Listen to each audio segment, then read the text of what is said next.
If you haven't heard already, the Armchair Historian team is working on a free historical strategy game, Fire and Maneuver. It's a PC game set between the years 1853 to 1871, meaning players can take command in conflicts like the Franco-Prussian War and even the Crimean War. You can follow development using our Discord link below, and you can play the game early by supporting us on Patreon. Learn more about Fire and Maneuver by checking out our Steam page below, and don't forget to wishlist. As a fierce battle rages around them, the Light Brigade of the British Cavalry is preparing to charge. Though their orders were vague at best, shouted over the din of gun and cannon fire, the men are ready to ride forth.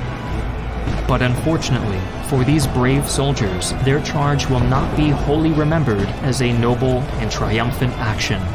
Instead, it will go down in history as a monument to the chaos and foolishness of the Crimean War.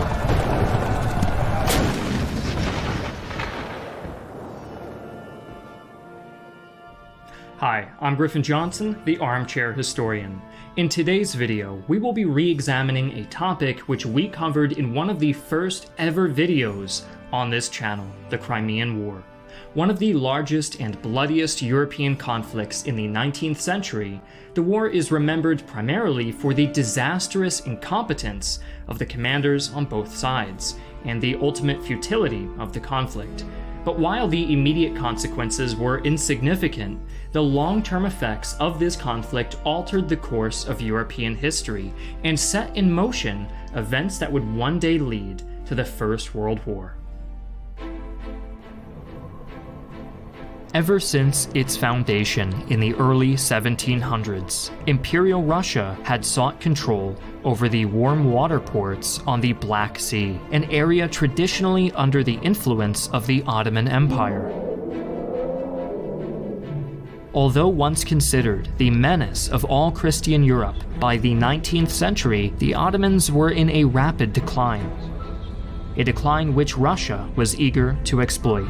But after the tumultuous shakeup of the Napoleonic Wars, most other great powers of Europe desperately wanted to avoid any more disruptions to the balance of power, creating tension between them and the expansionist Russians. This tension finally boiled over in 1853, sparked by, of all things, a dispute over the rights of Christians in the Ottoman Empire. In an effort to project power in the Middle East, France declared itself the protector of all Christians in the Holy Land and convinced the Ottoman Sultan, Abdul-Majid I, to issue a decree that the Catholic Church had sole authority over all churches, holy sites, and Christian citizens in Palestine. This irritated the Eastern Orthodox Church in Russia, which had previously held control over most of these churches. Of course, neither France nor Russia really cared about the religious rights of Christians in Palestine. Controlling churches meant projecting power and influence in the Middle East, a strategic goal of both nations. The French emperor had challenged Russia to a game of chicken, and the Ottoman Empire was unlucky enough to find itself right in the middle of it. Not one to back down, the Russian Tsar Nicholas I promptly sent an ambassador to the Ottomans in hope of changing the Sultan's mind. This effort succeeded, and the Sultan promptly restored authority over the churches to the Orthodox Church in Russia. Expectedly, the highly ambitious French Emperor Napoleon III escalated the situation by sending a warship into the Black Sea as a show of force, which prompted Abdul-Majid to flip-flop once again and proclaim his eternal respect for the authority of the Catholic Church. Further negotiations proved fruitless, with the British ambassador to the Ottoman Empire stepping in to support the Sultan against Russian retaliation. Neither side was willing to back down, and so in May of 1853, two Russian armies crossed the Prut River and invaded the Balkan provinces of the Ottoman Empire.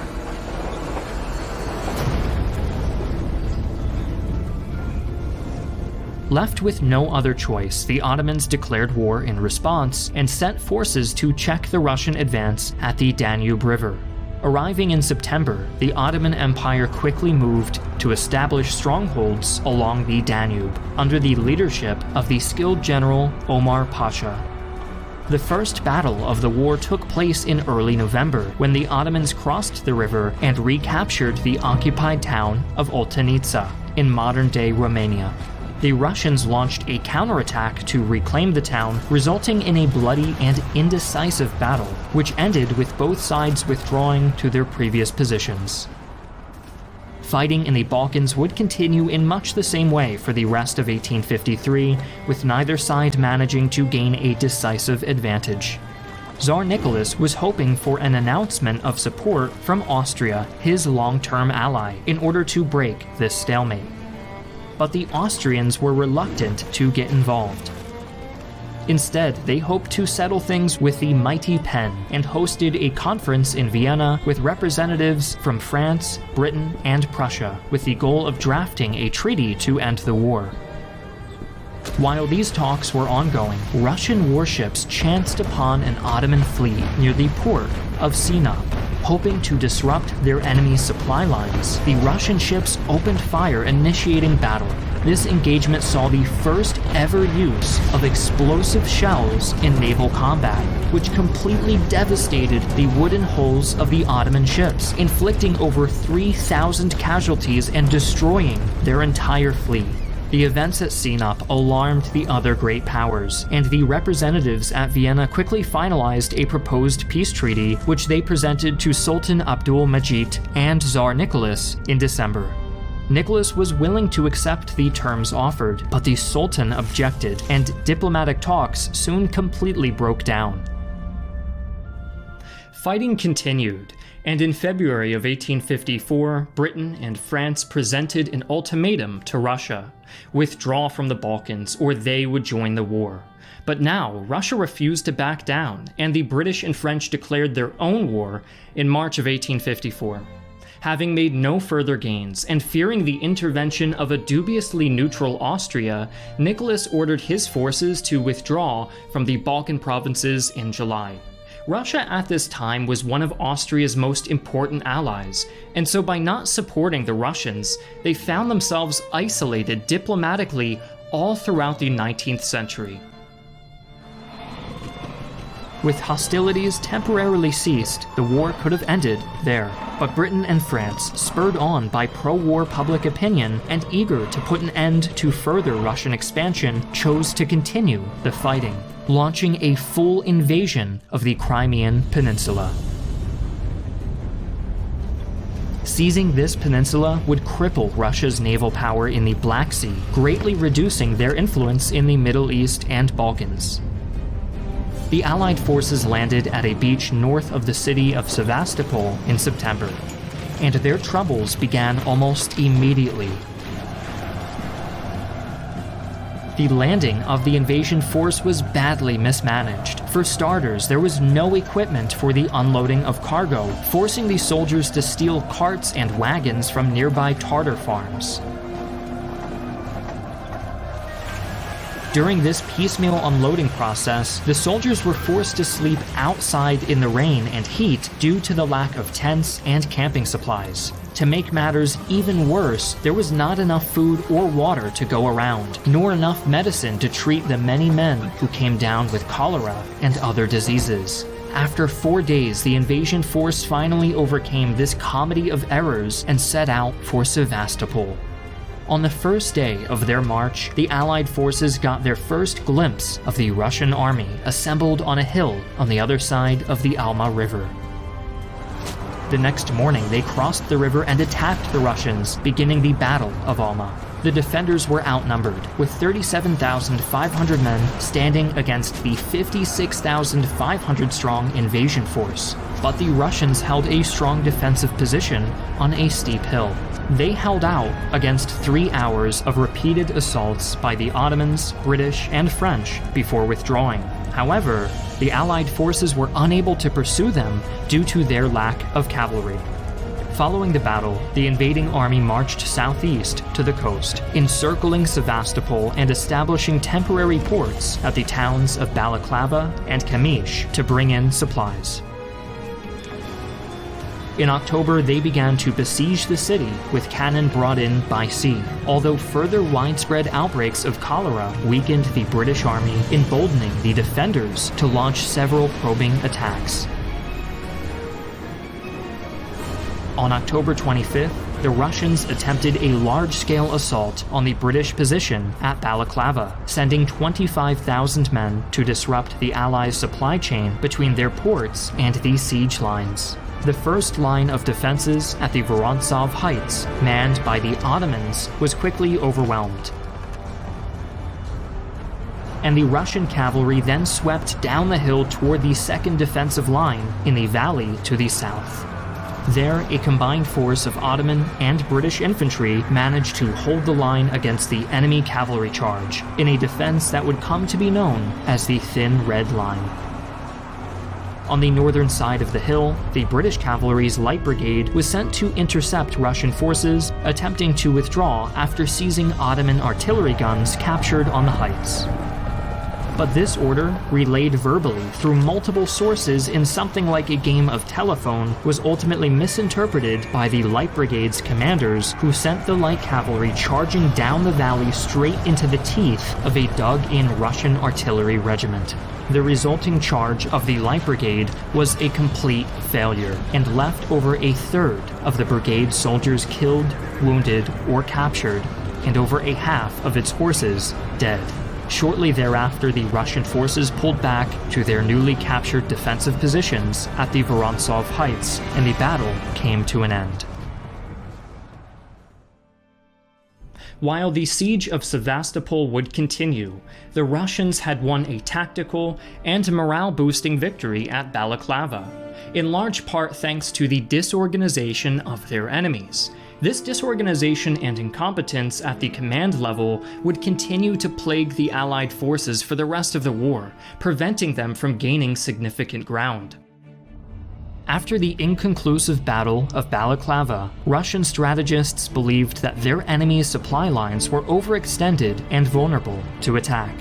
On November 5th, the Russians gathered a force of 42,000 men to assault the British near the village of Inkerman, with the goal of breaking through their defenses before reinforcements could arrive. Advancing in the early hours of the morning, the attackers were hidden by a thick fog as they approached the British defenses at a hill called Home Ridge. The French and British defenders on and around Home Ridge numbered only around 13,000, less than a third of the size of the Russian army bearing down on them. Fighting began at dawn when the Russian general Fyodor Soimenov sent around 15,000 men to assault the ridge, which in the early stages of battle was defended by just 2,700 men of the British 2nd Division. However, British forward defenses in the valley did catch sight of the Russians advancing through the fog and opened fire, alerting the men of the 2nd Division to attack. But due to this fog, the defenders on Home Ridge had no idea how outnumbered they truly were. Emboldened by their ignorance, the acting commander of the 2nd Division, Major General John Pennyfeather, ordered the entire force to advance down the hill and meet the Russians head-on. The Russians attempted to soften up the defenders by bombarding Home Ridge with artillery. However, they didn't realize that the 2nd Division was no longer on the hill. They didn't become aware of the impending counterattack until the British soldiers emerged from the fog right in front of them, and fighting began almost immediately. The Russians attempted to break through on the 2nd Division's left flank, but were pushed back. Their outdated flintlock muskets completely outmatched by the British Enfield percussion-lock rifles. In the fighting that followed, Soimenov, the Russian general, was killed and swiftly replaced by another officer who was then promptly shot and killed too, followed by a third commander who survived for a few minutes and then was killed too. At this point, the remaining Russian officers were understandably reluctant to take charge, and so promptly withdrew to regroup as British reinforcements poured in. Once a second column of Russian troops arrived in assistance, the Tsar's men shifted their focus to the northeast, where the British had set up a defensive wall called the Barrier. 15,000 men advanced on the Barrier, which was being held by only 300 troops. Channeling their inner Spartans, these 300 men affixed bayonets and vaulted over the wall to charge at the Russian army. With the fog still hampering visibility on both sides, the bayonet charge caused enough confusion among the Russians to halt their advance, giving enough time for reinforcements to arrive and attack the Russians' flank, forcing them to withdraw. Still not knowing exactly what was going on, the Imperial Russian army gathered up for one final push on Home Ridge. The fighting was fierce and hectic, with the dense haze forcing many units on both sides to act completely on their own initiative, cut off from their allies, which would eventually earn the Battle of Inkerman the nickname the Soldiers' Battle. Just as the British defenders began to falter, the timely arrival of French reinforcements allowed them to hold back the Russians and ultimately drive them away from Home Ridge, bringing the battle to an end. At the end of the day, approximately 1/3 of the Allied and Russian soldiers fighting in the battle had been killed, wounded, or captured. The demoralized survivors retreated back behind the walls of Sevastopol, and the Allied forces dug in for a long siege. The bitter cold of the ensuing winter, coupled with severe supply shortages among the besiegers, soon led to a halt in ground operations. A massive storm in late November destroyed 30 Allied transport ships, many carrying crucial winter clothing and other supplies, which led to thousands of deaths of hypothermia and disease. The Russians made one more attempt to break out of the siege in February of 1855, attacking an Ottoman base at the town of Eupatoria, north of Sevastopol. Heavy artillery from the Ottomans' well-fortified positions forced the Russians back, and the attack was called off after just 3 hours of fighting. The assault on Eupatoria was the last major Russian effort to break the siege, but the miserable struggle for Sevastopol was far from over. In March, British contractors completed the construction of the Grand Crimean Central Railway, a rail line built to quickly bring ammunition and supplies from the ships to the siege lines. The railway allowed the Allies to intensify their bombardments of the city, but it did little to stave off the waves of disease running rampant through their camps, killing tens of thousands. The flagging morale of the Allied forces was bolstered somewhat by the arrival of 18,000 fresh troops from the Kingdom of Sardinia, whose king hoped to strengthen his alliance with France. The Sardinian troops provided welcome support, but even so, when Sevastopol finally fell on September 9th, both sides were utterly exhausted, and no further operations were conducted in Crimea before the next winter arrived. Further east, the Russians and Ottomans continued battering against each other in the Caucasus, where small and inconclusive engagements had been fought throughout the war. While a handful of towns and forts in the region changed hands, neither side was able to make any decisive gains on that front. This trend was reflected across many other fronts, with inconclusive skirmishes taking place in the Azov Sea, the Baltic, and even Russia's Pacific coast.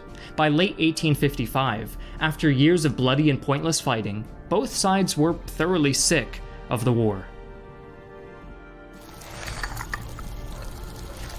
The British public especially, fed up with reports of fiascos like the charge of the Light Brigade and the staggering death toll from disease during the siege of Sevastopol, began to demand an immediate end to the conflict. New technologies like the telegram and photography were making the truth about the horrors of war more accessible to the average citizen than ever before, contributing to an unprecedented public outcry. Although the new British Prime Minister, Lord Palmerston, had great ambitions of expanding the war and permanently crippling the Russian Empire, pressure from the public and his French allies eventually forced him to agree to peace talks. On the Russian side, the new Tsar Alexander II felt pressured to make peace after Austria, Prussia, and Sweden began showing signs that they might be willing to join the war on the Allies' side. Thus, on March 30th, 1856, the Treaty of Paris was signed and brought the Crimean War to an end. The treaty essentially amounted to a status quo, restoring Orthodox control of the churches in Palestine, forcing Russia and the Ottomans to return to each other's captured territories, and banning any nation from maintaining warships or fortified ports in the Black Sea. This clause of the treaty was later ignored by the Russians in 1871 after the fall of Napoleon III in France caused the French to lose interest in Eastern geopolitics. 6 years later, in 1877, the Russian Empire attacked the Ottomans again, this time claiming territory in the Caucasus and securing the independence of Bulgaria and other Balkan states without much outside interference. As Russia simply went back and took what it had been after in the first place, many in Europe were left wondering what the point of the Crimean War had been. Ultimately, the only tangible outcome of the Crimean War was a tremendous loss of life on both sides. Around 165,000 of all Allied troops died, and almost 120,000 of those died of disease. The Russians lost 130,000, 89,000 of which were to disease.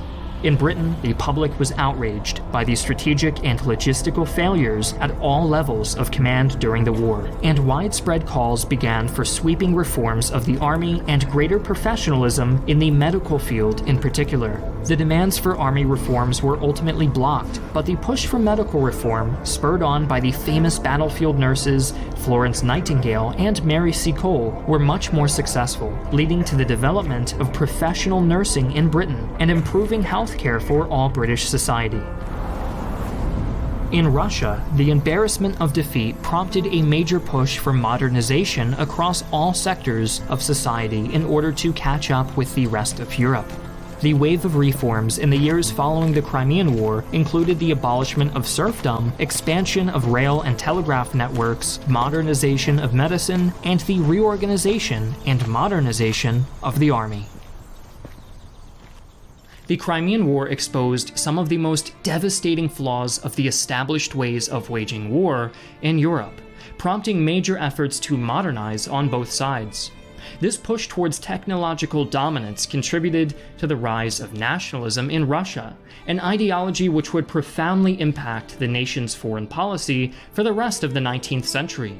Further Russian interference in the Balkans would later give rise to nationalist sentiments in that volatile region, escalating tensions that would eventually boil over into the assassination of an Austrian prince in 1914. In many ways, the Crimean War was the first small domino in the chain leading up to the World Wars.